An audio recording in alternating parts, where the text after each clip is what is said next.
Welcome to the Counselling Tutor Podcast, the must-listen-to podcast for students of counselling and psychotherapy.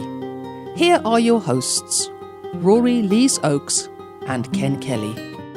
Hello and welcome to episode 65 of the Counselling Tutor Podcast with me, Rory Lees-Oakes. And with me, as always, is my fellow traveller in all things academic, Mr. Ken Kelly. How are you, Ken? Good. Not bad at all, Rory. How are you doing? I'm very well, thank you. It's a bit cold at Counselling Towers, although you won't notice it because I've got my nice short sleeve shirt on. Keeping cool on a cold day. Excellent. So a great episode that we have for you today, episode 65. We're going to be opening up with something that comes up again and again and again. If you're a student of counselling, psychotherapy, you're going to know this. It is criteria, and we're going to be looking at decoding that criteria. So a really useful one for you today. Going on to Practice Matters, getting great feedback on Practice Matters. Thank you very, very much. Keep those comments coming in because it is your comments that guides what we do. We're going to be looking at referrals, how to make appropriate referrals.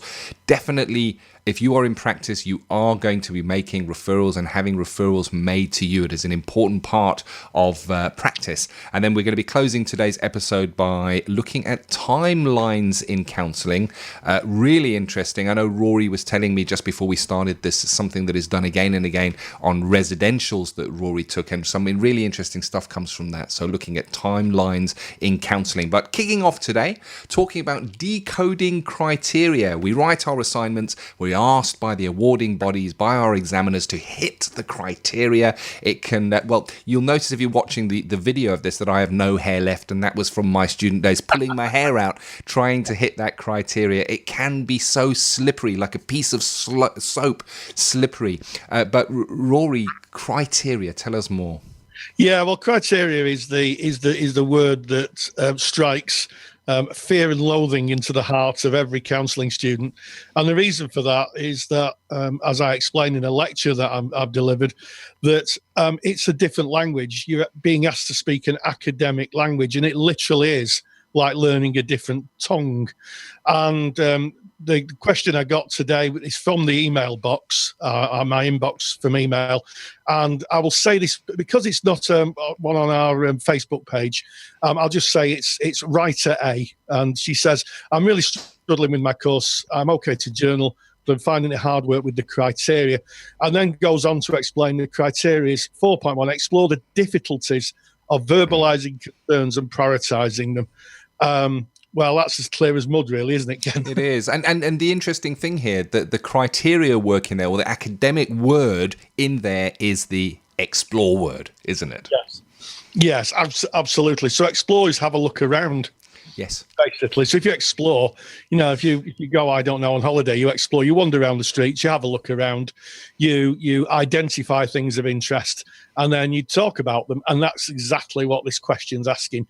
And exploring the difficulties is having a look around, I think, at your own difficulties. I'm gaining from this question that this is about and funnily enough, I had another same type of question in the mailbox this week, asking much the same thing from a different awarding body. Yeah. And effectively, when you start your counselling training, you're asked to look at your own material, your own stuff. And there's an old adage in counselling that says you can only go as far with the client as you're willing to go yourself. If you've got any blind spots or difficulties in your life you've not looked at, you can bet your bottom dollar that when that comes up with a client, you might find it hard.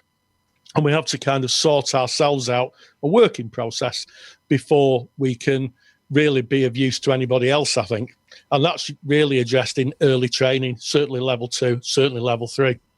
So the difficulties, what's going on for you? What is it that you want to look at? Why is it difficult to communicate? What's the risk of looking at your own material and maybe putting yourself first? And what's the difficulties in speaking about it? Verbalizing is just another way of speaking. The verbiage can be writing, but usually, verbalizing it, telling people. So this question is really, tell me, the examiner, what difficulties you have in talking about your own stuff, looking at it and kind of sharing it and examining it. And that's basically it. And to do this, you need examples. So you need to give a couple of examples, I would say, of things that are going on in your own life that maybe you found it difficult to talk about and why. That's the difficulty, why it's difficult. Because once we look at that, then we can start the kind of process of personal development and moving our lives along. There we have it. Yeah, we do indeed. And there's two sides to this, because the one is that personal development, that understanding of self, the examined life, as it is called. And the other side is that hitting criteria. So the word that they were asking there, the criteria word, is the explore word. And a great way of making sure you hit the criteria and as examiner understanding that you understand and are hitting that criteria is to use their words back at them. And you could put something in there. So if they've said explore, what that means to you, you can write back and you can start your sentence saying, in exploring my own feelings, and you're using their word back. So you're evidencing that you must be exploring because you're telling them they are, because that's what they've asked you for. So that's the one side in the hitting criteria. The other side of it is about that journey that we take where we do need to look at self, because if we're asking our client to look at their feelings and explore where they are, what comes up for them and what is difficult for them, and we haven't looked at ourselves, then I guess that's a big ask, because like you said, Rory, the client can only go as far as the counsellor is able to go. And I know that this is a debate from level 2, because that's the level of the academic language of explore feels lower. It feels maybe a level 2 or a level 3 type language. Sure. It's not an analyze type of question, but this is the same question that will go right through your whole counselling training and into practice. We're asked to look at self all the time. And for me, the interesting thing is the world is set up in such a way that we're not encouraged to explore our feelings and our fears. We're encouraged to be strong and put them one side and get on with it and man up. Those are the kind of words that ring in my ears, and how broken society is that we're not encouraged to look at our feelings. So it's no wonder that when a client sits in front of us, that as soon as we look at those those uncomfortable areas, the feelings, the things that bring up fear, anxiety, that the client might want to run away from that and not want to explore that, because it's a scary place to go and a place that we're not encouraged in today's life to look. Yeah, absolutely. And I'm just looking at this question now, Ken, and I'm thinking about how I'd write it, and I'd say in exploring the difficulties that I have, I would identify that sometimes, and the fears that I have around X, Y, and Z is that A, B, C might happen, and that's how you have to do it.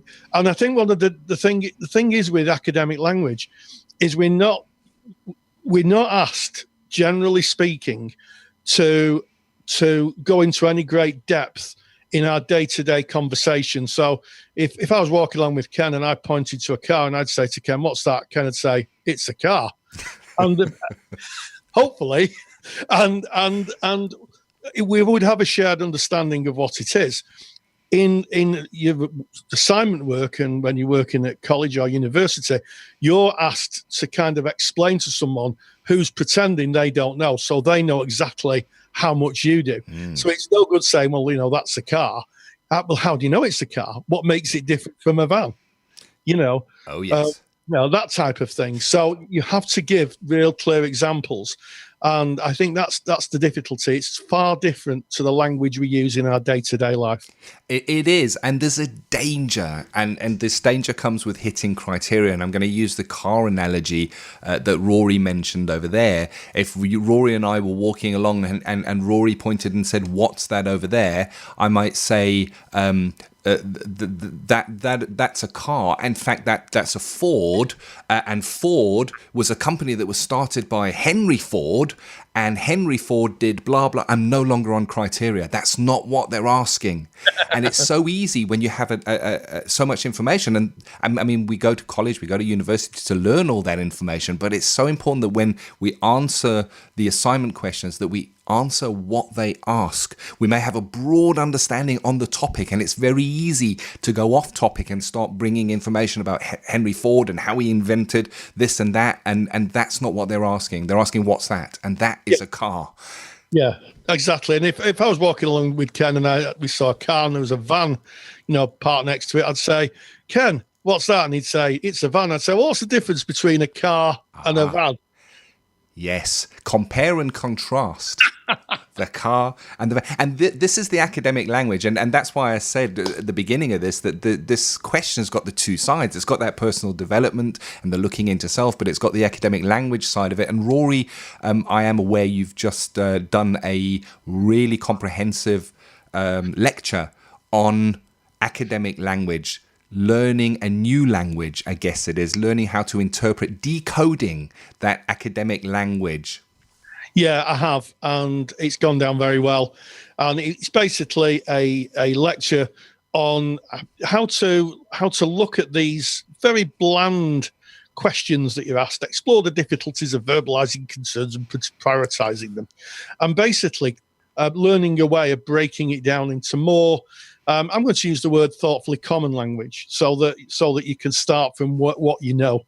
And I used to do that with my students, and they found it very helpful. Yeah, and it's that criteria. Sometimes we don't walk an academic path when we learn counselling. We maybe didn't go from school into college into university and follow that path all at the same time to become counsellors. Sometimes we go out and live some life first, and we're called back in our later years, and it can be decades. I was speaking to one of our Counselling Study Resources members very recently on the telephone, and they were saying, it's been over 2 decades since they even looked at any kind of learning, and then being asked to hit criteria and understand academic language is a big ask on top of all the theory and all the skills and all the new information that you're learning. And I think that your lecture really hits the nail on the head, Rory, where it really is. It's about decoding that academic language and understanding what criteria is and how to hit it. And your handouts, of course, that you did in that lecture as well, really, really useful. But there it is. And of course, if you're wondering what is CSR, how do you get this lecture?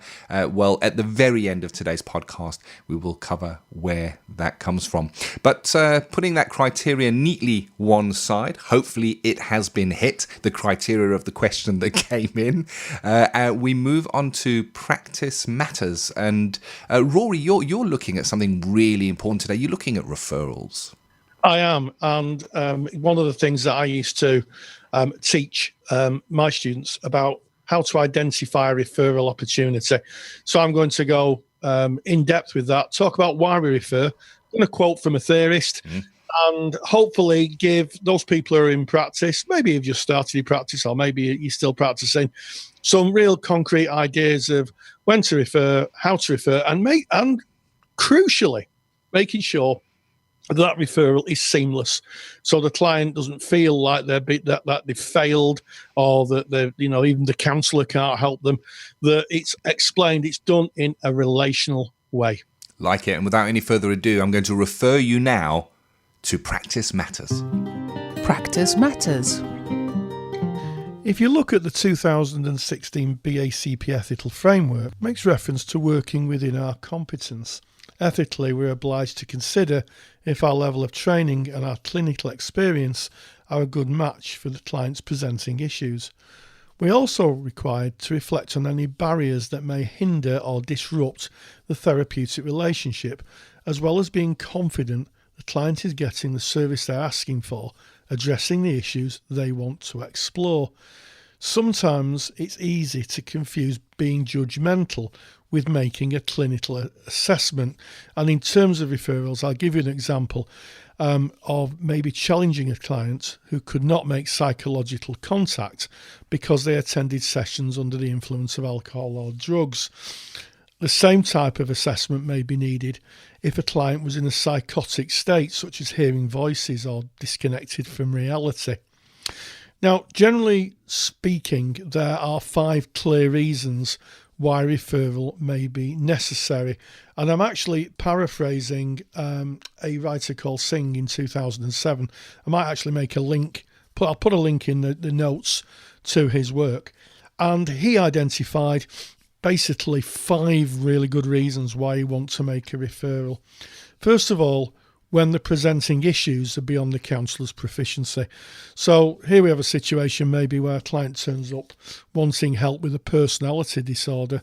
Now, as a counsellor, I've never been trained to diagnose or treatment plan work around personality disorders. So a principled and ethical thing for me to do would be to make a referral.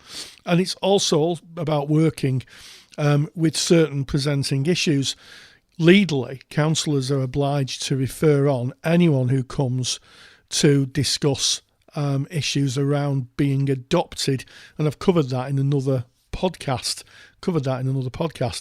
So we have to be really careful of what we're proficient in and what we can actually work with, and make the appropriate referrals if that's the case.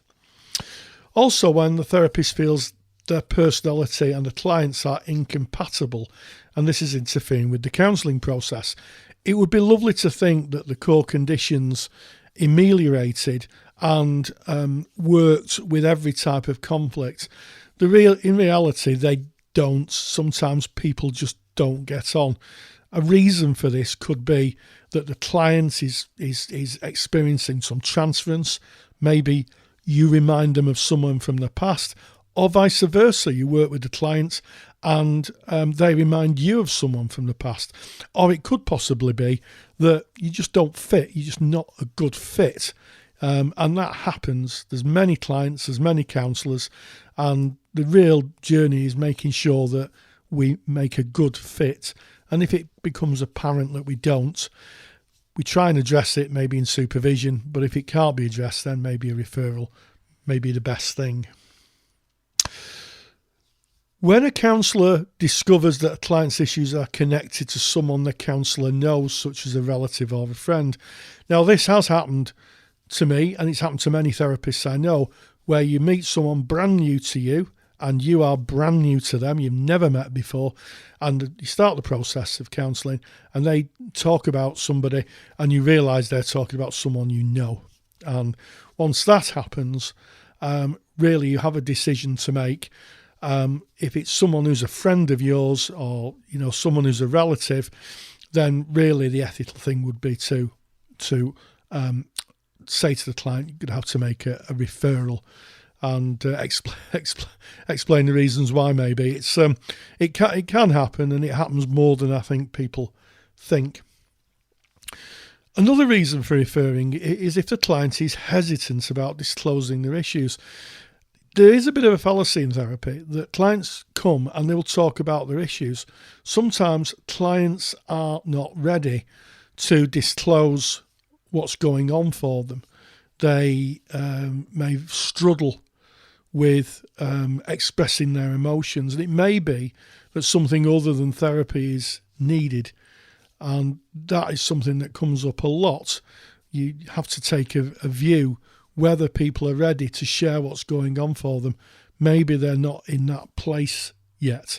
So if that happens and the client's really struggling, maybe worth thinking about a referral. And finally, when after several sessions the counsellor feels the relationship is not effective or therapeutic. So part of being a therapist is to consistently review if there's any therapeutic work being done. If the client is bringing an issue that they're looking at and effectively want to change, or in some cases, they want to learn to live with it. And if that's happening, then therapy is proceeding. But if it feels just like a comfortable chat, or maybe if the client turns up and is asking you to do things that are not connected with therapy, maybe giving legal advice or filling in a benefit form or that type of thing, then again, a referral is really, really useful. And sometimes I think it's worth remembering that clients sometimes are hesitant to finish therapy. They may very well have finished what they came for, but they like the warmth and familiarity of the counselling session. And as a therapist, you've got to take a principled and ethical view, whether you're offering therapy or you're just offering a bit of a cosy chat. And if it's the latter, then you really need to take that to supervision and consider, are you being ethical? Are you offering the best possible service to your clients? Now, when it comes to referrals, they should be made collaboratively. So we don't arbitrarily meet the client one day and say, right, we're going to move you on. And I made a decision that for whatever reason, I'm going to make a referral to another counsellor or another service. The client should be really at the centre of all the decision. The ethical framework does talk about autonomy. So my view would be to try and get them involved and try and get them to understand why you're making the referral, and a clear referral path be established. So what's needed here isn't just about a referral, but who you're going to refer them to, and who you'd like them to refer them to, whether they'd agree to be referred. There's issues around confidentiality there that need to be looked at, and what the timescale of that referral will be. And one top tip, if you're just going into placement, is have a chat with the staff at your placement and make a list of who they refer to for what issue they are referring them for. So almost certainly placements will have contacts with community mental health teams. They'll have connections with alcohol and drug services. They'll also be able to tell you if the client's presentation is more than your experience, what the referral pathway is to another therapist. So make sure that you have all those information before you talk about referral with the clients. It's also super useful to make good use of supervision to explore any referral and ways of working with the process. I wouldn't dream of making a referral unless I'd spoken with my supervisor. That can be done either at supervision, or if your supervisor, sometimes supervisors allow, a free 30-minute phone consultation, then in that way you can phone the supervisor and try and work it through. I think it's always useful to get an opinion and a view, and also to make that clear in your notes. And finally, remember, a referral isn't a sign of weakness or incompetence on the side of the counsellor. Through the years I've worked with students who felt that they weren't enough or that they were a bit incompetent. That couldn't be further from the truth. It's a clear commitment to being self-aware about limits and boundaries while offering the client the best possible service. Thank you as always, Rory. And it's a guaranteed. If you go into practice, if you go into placement, you are going to refer clients. It's part of being a therapist. It's part of being a counsellor. It's part of being a psychotherapist. And of course, if you want Rory's super duper handout, you can get that. There's a number of ways to get that. So here's way number one. You can go to our website, that is counsellingtutor.com. On the homepage of counsellingtutor.com, right at the top, just click on the tab that says podcasts. Go on down to episode 65, that's today's episodes. All the show notes, everything we've spoken about today with all the links and references are there, including Rory's handout, and you can download that from in the page. However, if you are a Counselling Study Resource member, and just to clarify, Counselling Study Resource is a paid membership. It's a library of resources that Rory put together, and if you are a member of that, you can log in, and in the handouts vault you will find that upload is already there. The handout is in the handouts vault, as it were, and of course we also have some people that are members of the handouts vault. Just log in and you can get Rory's download on referrals from there. But moving on, we're going to be looking at timelines in counselling. Can you give me a little bit more info on that one, Rory? Absolutely. Well, it's come from Sarah Quazeda. So I apologise if I'm not got quite the pronunciation right, but I think I'm near enough. And she writes, does anyone have any examples how to work with timelines in the counselling room? Plus, is it best to do it in a session or let the client do it in their own time and bring it back to discuss? Thanks, everyone. And this was posted in our Facebook page, has almost 15,000. Can you believe that, Ken? I can.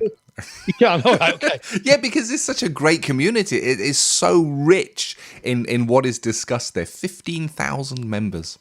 Yeah, it's almost a football stadium, isn't it? It is. And full of people who are really wanting to help you with your counselling journey, share their experience.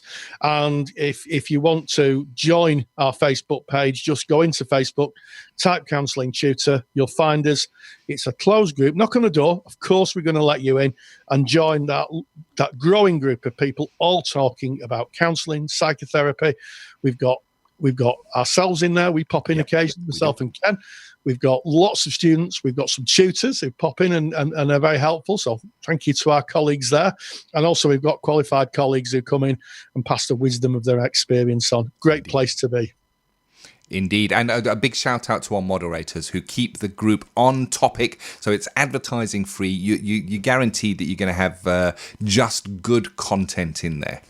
Yes, the moderation posse, Julie, Stephen, Darren. Yeah, big shout out to you. Fantastic. The moderation massive, as I like to call them. Like it. So tell me some more about timelines in counselling. Yes, well, it's really, really interesting. You know, sometimes we will work with clients who have a number of significant events in their life. And talking about them is one thing, but sometimes to draw it like a map can be really affirming and also be very visually sort of informing, because when we talk about things, sometimes it's hard to put them into context, but when we see them, it makes so much more sense. And certainly when I was on ran residentials, where we went away with students, we would do timeline exercises. Well, we might ask something like timeline of grief.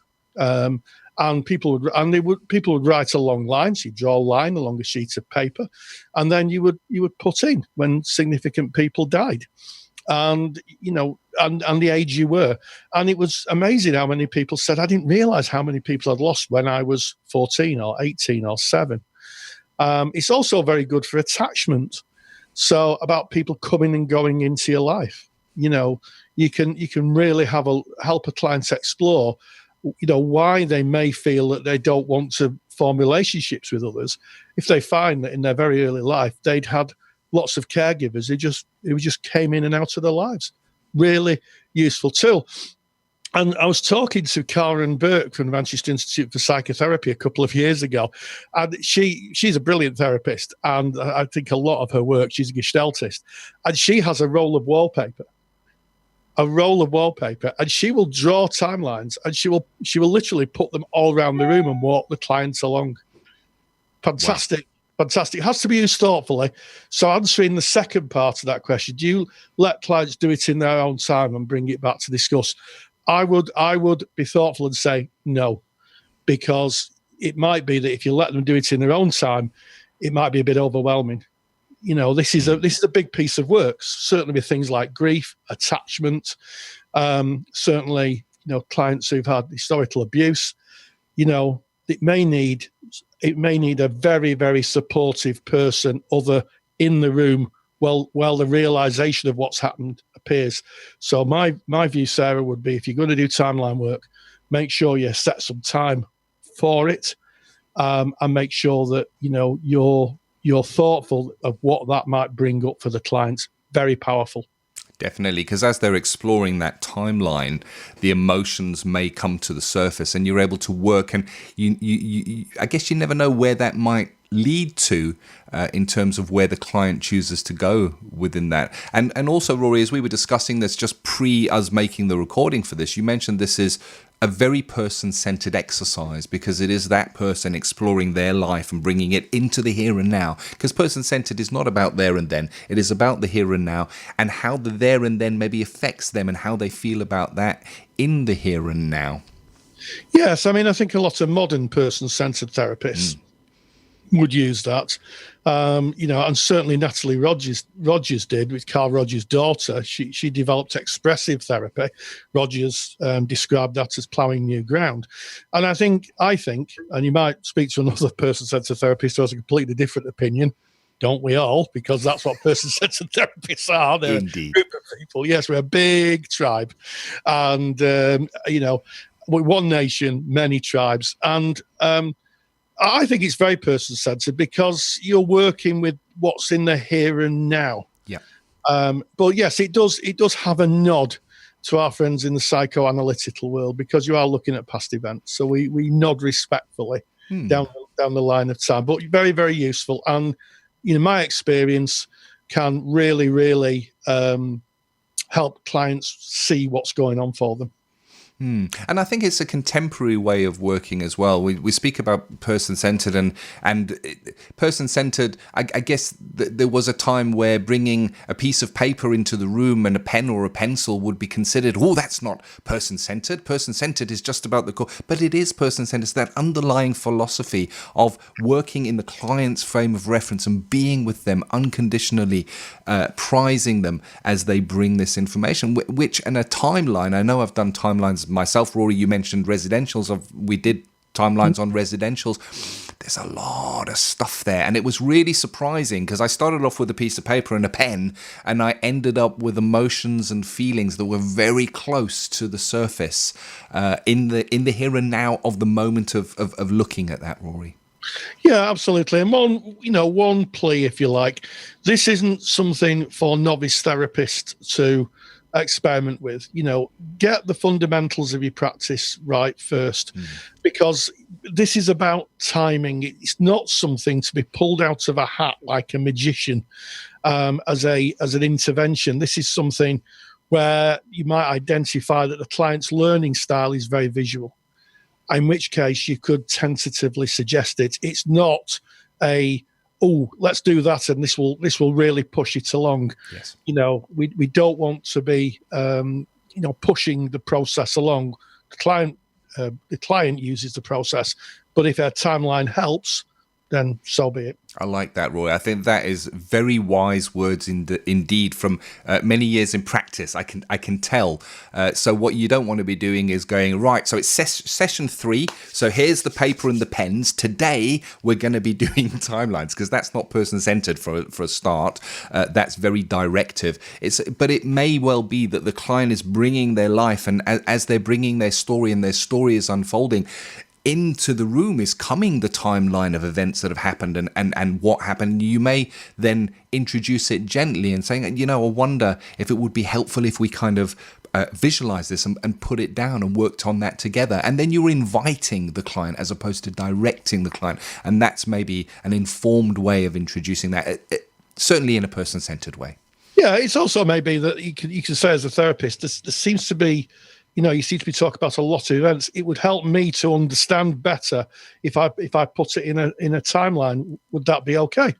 Like it, because it is a relationship. It's about both of those people in the room. And I recognize this as a topic that could go on for a very long time. And I'm sure you listening to this, you will have your own ideas of timelines and your own timeline, and maybe timelines you've seen in clients that you may have worked with. And I encourage you to get into our Facebook group and continue this conversation. Of course, we won't bring our clients into the Facebook group because that would be unethical, but we can certainly bring ourselves into the Facebook group and speak a little bit about what you think about timelines and how they affect you. Have you done any work on timelines? What do you think? This is about you guys. Absolutely. And we always love to hear from you, be it from email or through the Counselling Tutor Facebook page. So what an episode. We started off with criteria. We did. We've looked at referrals, Ken. And then we moved on to very creative working in the therapy room. We did. And looking at the timeline of that, it feels to me like we might be coming to the end of this episode, Rory. Yes, in which case, stay grounded and, as always, stay safe. If you enjoy the topics and handouts here on the Counselling Tutor Podcast, then you will love the Counselling Study Resource. CSR was built by myself, Ken, and Rory Lees-Oakes to give you the support you need during your counselling studies. So get access to the world's most comprehensive collection of resources aimed at supporting you in your journey to become a counsellor. Take the stress out of your studies by visiting counsellingtutor.com/CSR. That's counsellingtutor.com/CSR. Thank you for listening to the Counselling Tutor Podcast. Find the show notes for this episode on our website at www.counsellingtutor.com.